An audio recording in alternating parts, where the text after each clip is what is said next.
Bonjour à toutes et à tous. Dans ce nouvel interview confiné, nous avons le plaisir aujourd'hui d'accueillir Colin et son fils Louis. Alors tous les deux ont réussi l'exploit il y a quelques mois de traverser la France d'est en ouest en pendulaire et sans se poser. Alors ils vont nous en parler car ils ont aussi battu un record, le record du monde de distance en pendulaire biplace. Colin, Louis, bonjour à tous les deux. Alors déjà, comment allez-vous en plein confinement? Ça fait déjà 6 semaines. Comment ça va? Bonjour Jérôme, oui, on va bien. On est confiné, on ne peut pas voler, mais oui, on essaie de faire d'autres choses. Voilà. Alors le 14 septembre dernier, vous êtes parti de Vesoul pour rejoindre Kerlan dans le Finistère, en Bretagne. 782 km en 7h40, c'est un record du monde. Raconte-nous, Colin. Alors, pourquoi cet itinéraire? Pourquoi ce périple? On a planifié plusieurs trajets et puis finalement, pour faire à grande distance entre les zones contrôlées et puis les zones militaires et puis de traverser les endroits posables en urgence, c'était le plus simple, d'aller est à ouest et puis comme on est situé dans l'est à Vesoul, c'était le plus facile de le faire pour le record. Voilà. Alors, un tel exploit, un tel vol, ça se prépare longtemps à l'avance, évidemment. Il y a la machine, on en parlera, elle est juste derrière moi. Et il y a aussi la navigation, donc tu viens de nous en parler un petit peu. Comment on choisit les itinéraires? Pourquoi cette route? Combien de temps il faut pour le préparer? Qu'est-ce qu'on regarde? La météo, évidemment, les points de report. Comment vous avez préparé tout ça? On a utilisé un logiciel Mermoz pour voir la route entre Vesoul et Bretagne de Kerlan. Et puis, voilà, après, il faut attendre le météo et puis voir les NOTAM plus proches du départ. Mais l'été dernier, on avait un météo un peu particulier. C'était une année très, très chaude avec beaucoup de vent, très sèche. Et puis, c'était pas, on a attendu tout l'été. Et puis, finalement, début de septembre, ça a commencé à sembler un peu mieux, ça a amélioré. Et puis, fin de deuxième semaine de septembre, on avait un anticyclone au-dessus de la Suède qui donne un léger est au nord de la France. Donc, on a dit, bah, là, ça, c'est bien, quoi. Et puis, faut aller le week-end. Donc, début de la semaine, j'ai appelé mon fils, lui, qui était en train de faire ses études à Nancy. Il a descendu et puis on a préparé pour partir samedi. Voilà, le 14. Donc, Louis, tu as été prévenu peu de temps avant le départ, hein? Alors, au début, je me dis dans quoi est-ce que je m'embarque. Ensuite, je me suis dit que ça pourrait être une superbe expérience. Mais en vrai, c'était assez excitant, hein. Ce record, il a été homologué récemment, en fait, hein, par la FAI, la Fédération aéronautique internationale, hein, il y a 2-3 semaines, hein, en avril 2020. Oui, on a appelé toute la famille pour dire, voilà, c'est officiel, on a fait le record. On a ouvert une bonne bouteille de champagne. Oui.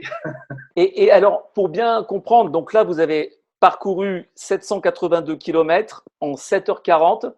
Qu'est-ce qu'il fallait pour que le record soit homologué? Quel était le précédent record? Alors, je rappelle que c'est un record de distance pendulaire biplace. Alors, c'était un Allemand ou une Allemande, Un Allemand. un Allemand, Hans Ulrich Dörr, qui avait fait 749,8 km. C'était en octobre 2017. Avant de parler du vol, il y a la machine. Il a fallu la préparer. Qu'est-ce que c'est comme machine?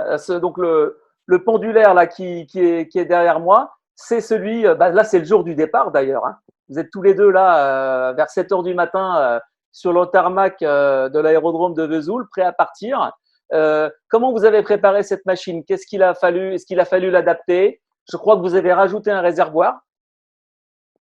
Oui, c'est une machine Skype Nuvix de création, normalement en 912, mais avec une grosse modification de moteur, avec l'eau arrière, l'eau 75, le moteur. De base, c'est un moteur Toyota. 3 cylindres, injection électronique, qui à 75 chevaux. Et puis, le réservoir principal, c'est 55 litres. Et puis, nous, on a ajouté un réservoir de 18 litres 5.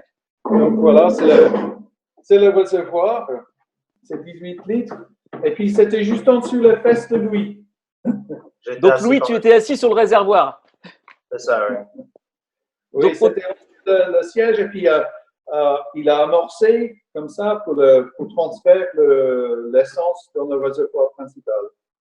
Mais en fait, au début du vol, les premiers 200 km, on a utilisé beaucoup plus qu'on a imaginé. Donc, on avait un peu peur qu'on va peut-être casser le record français, mais peut-être pas le record mondial. Mais c'était à cause de la machine qui était bien chargée avec le carburant. Au décollage, on était à 430 kilos. Donc, la machine a utilisé plus d'essence au début. Une fois on peut voir l'Atlantique dans la distance, on était assez sûr d'arriver. Et puis, j'ai demandé à lui tout le temps combien d'essence il reste dans le réservoir auxiliaire. Et puis, amorcer. Alors, tu as mentionné le poids. C'était un critère aussi très important, ça, le poids, pour que le record soit homologué.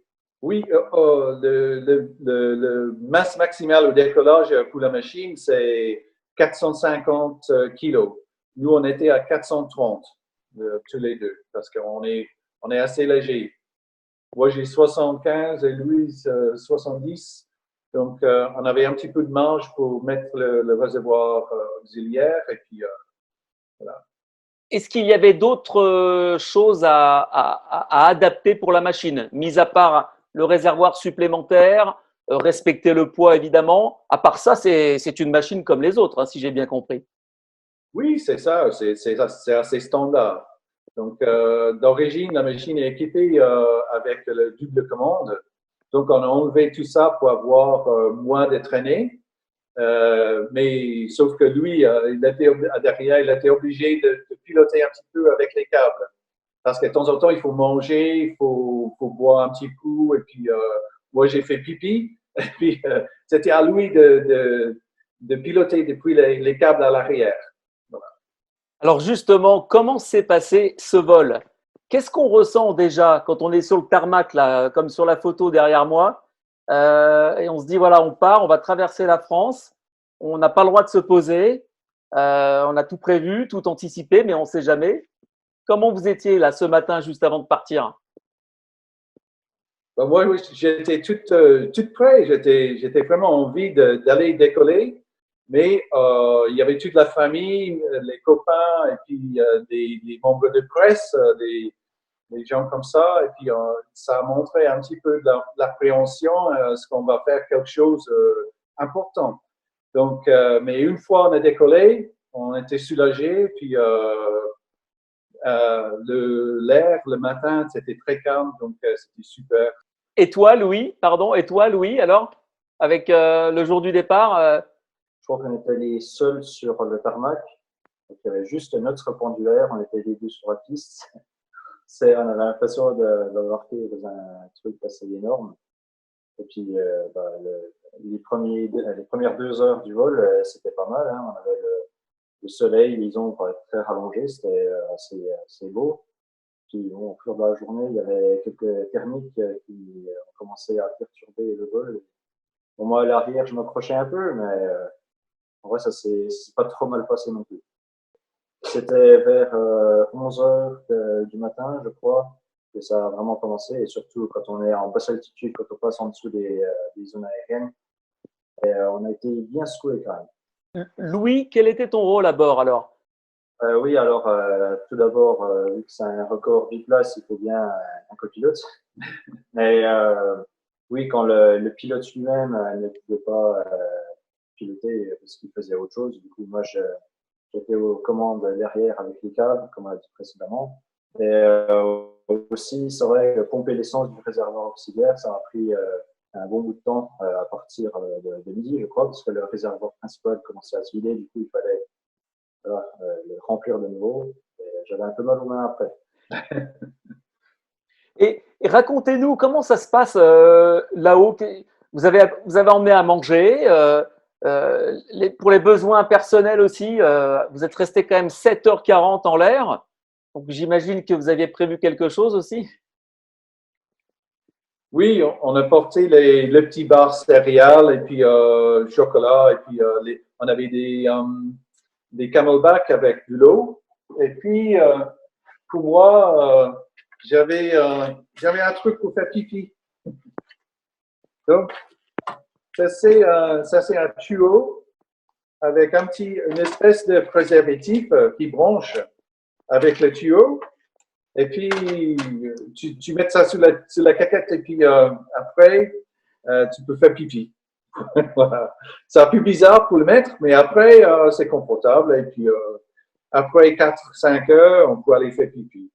Parce qu'il faut s'hydrater, quoi. Quel est votre plus beau souvenir de ce vol? Jusqu'au dernier moment, vous ne savez pas si vous allez battre le record du monde, j'imagine.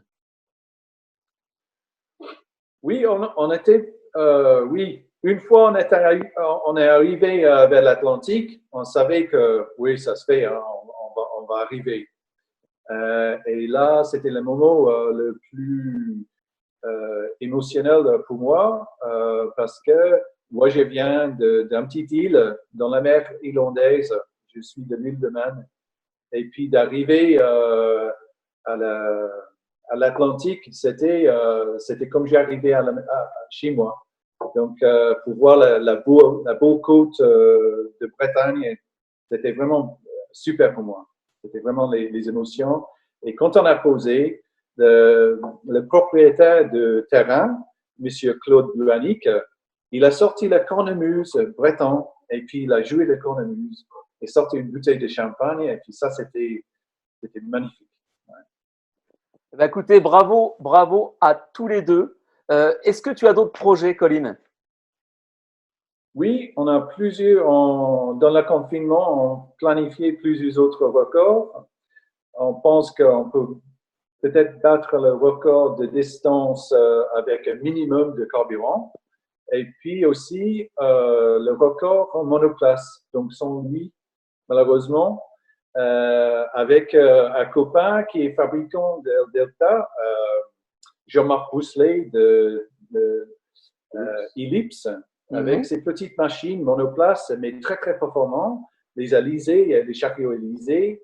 On a un projet de faire le record monoplace avec un autre copain, Jean-Claude Conneau, qui a également un monoplace. On va peut-être tous les trois voir Jean-Claude et Jean-Marc partir pour battre le record monoplace ensemble.